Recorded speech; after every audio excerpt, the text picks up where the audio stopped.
Assalamualaikum warahmatullahi wabarakatuh. Perkenalkan, nama saya Fauzan Raffi Al-Ghazali. Saya dari kelas 10 TI 3. Di sini saya akan mewawancarai kakak saya yang bekerja di PT Yasufuku Indonesia. Boleh perkenalkan nama kakak? Oh iya, boleh. Perkenalkan, nama saya Guspira Salsabila Nitami. Bisa panggil saya Kaira aja ya.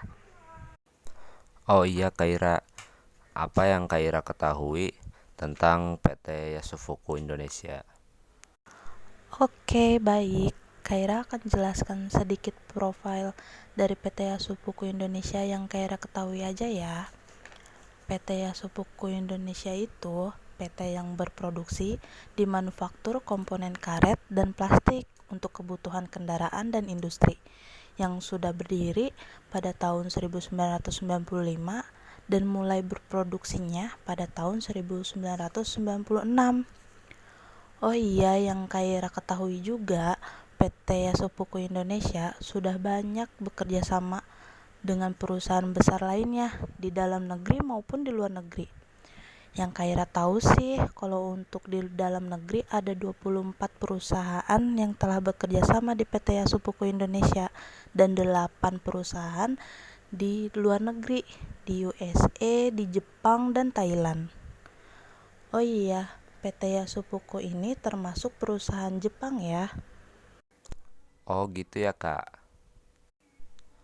Di manakah alamat PT yang Kaira jelaskan barusan?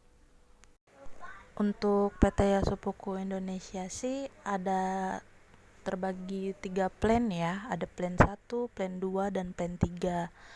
Tapi yang kakak tempatin, yang tempat kakak kerja itu di PT Yasupuku Indonesia plan 1. Alamatnya Jalan Jababeka 8, salah 7, Blok K7C dan 8L, kawasan industri Jababeka. Ada juga di plan 3 di Jalan Jababeka 12B nomor W23. Gitu. Terus kalau boleh tahu, Kaira ditempatkan di bagian apa ya di PT Yasufuku?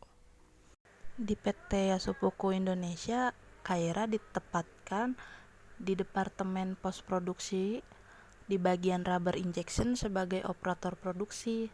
Terkadang juga bantu pekerjaannya QC, leader.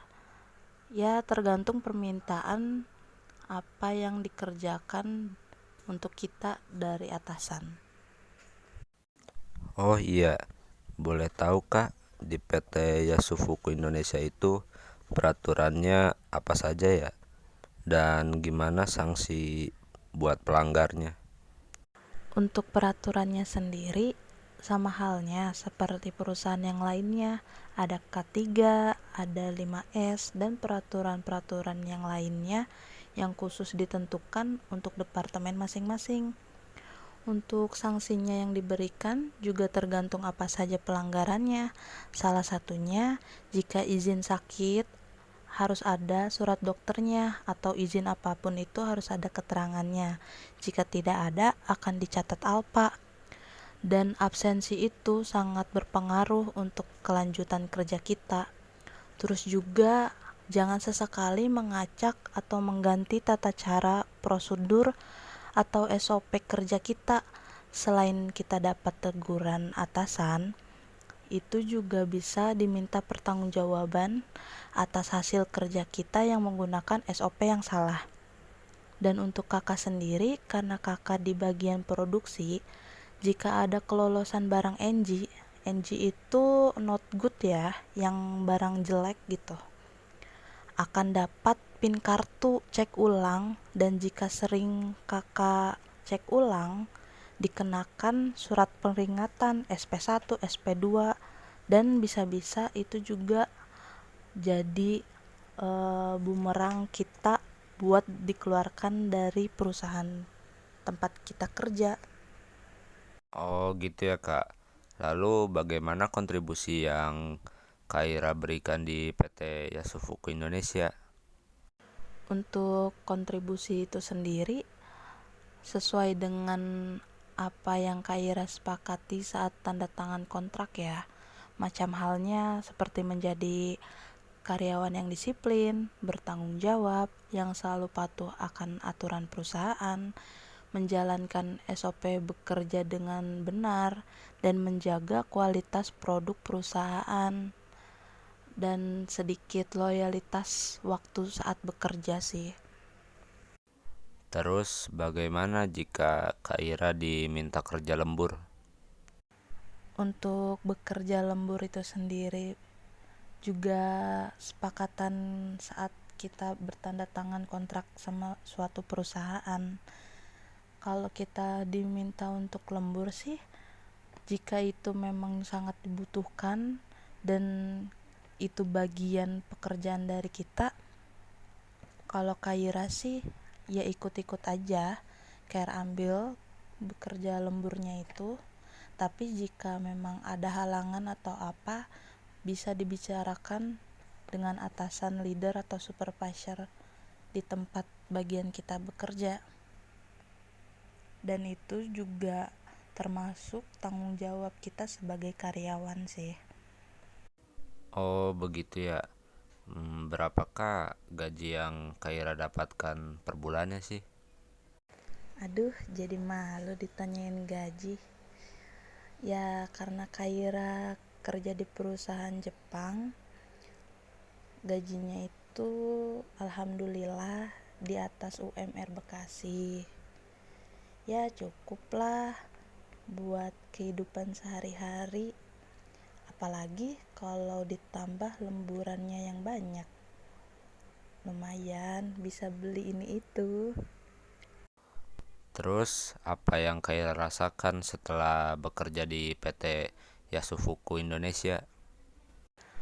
Alhamdulillah ya, yang Kaira rasakan setelah bekerja di PT Yasufuku Indonesia cukup baik, sangat baik.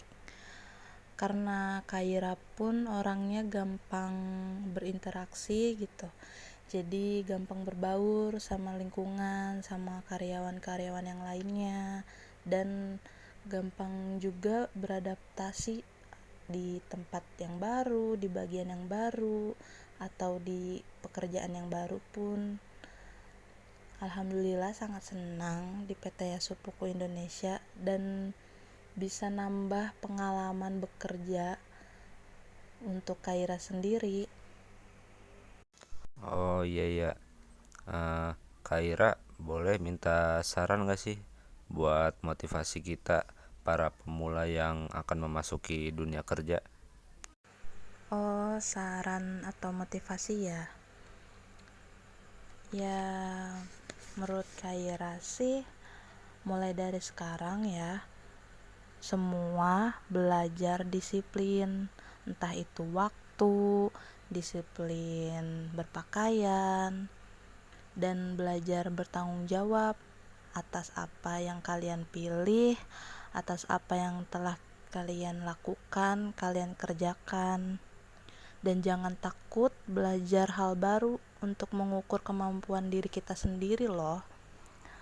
Dan coba deh belajar percaya diri untuk berinteraksi sama orang baru, orang lain di sekitar kita. Jangan takut untuk berargumen. Ya buat Kaira sih itu udah cukup sih. Oh iya Kak, makasih ya Kaira atas waktu wawancaranya dan makasih juga untuk saran motivasi untuk kami. Ini sangat bermanfaat untuk kami ke depannya. Oh iya, sama-sama. Terima kasih juga ya mau dengerin info-info dari Kaira. Semangat buat kalian semua. Semoga kalian sehat selalu dan menjadi orang sukses di masa yang akan datang. Dadah, sampai berjumpa lagi. Oke, cukup sekian sesi wawancara saya dengan kakak saya. Kurang lebihnya saya minta maaf. Saya Fauzan Rafial Ghazali dari 10 TI 3 mengucapkan terima kasih. Wassalamualaikum warahmatullahi wabarakatuh.